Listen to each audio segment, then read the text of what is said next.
You always hear stories from Christians like Kirk Cameron or Lee Strobel who say they used to be atheists, but then they found Jesus because of the facts. And then you hear their facts, and it basically boils down to something like, I read the Bible and it's just totally true.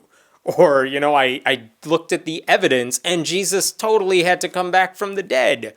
I mean, it makes you wonder if they were really atheists to begin with, or if they were just apathetic about religion, because most people are. But here's a question for you.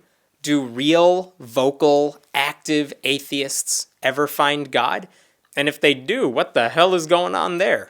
The quick answer is yes, it happens. Not often, but sometimes. But whenever it does, the reasons are never very convincing.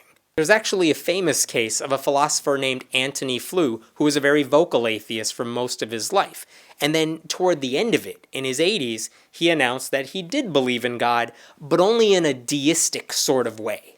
Essentially, he felt like there had to be an explanation for why we're here, and God to him seemed like the best option.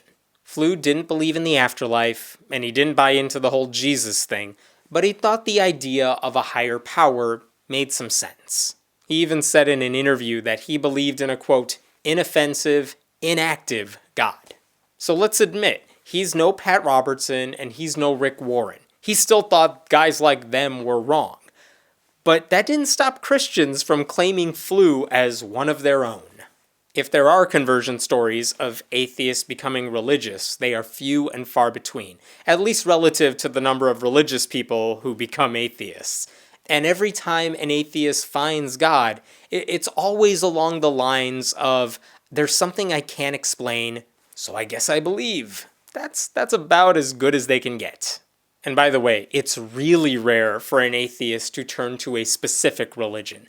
Because how exactly do you make a case for Jesus resurrecting, or turning into a wafer, or a virgin birth, or a talking snake, or that birth control is evil? That doesn't happen. When they do switch teams to a specific religion, it's usually because they just found a church that makes them feel at home. It gives them hope. It makes them feel good. It's not necessarily because they just suddenly accept all the little doctrine and dogma of that new faith. In other words, atheists rarely convert because of facts or reason. Those tools still belong to us. My name is Hemant Mehta, and I write at friendlyatheist.com. What do you want to see a video about? Let us know in the comments below, and we'll be sure to check it out. And don't forget to subscribe.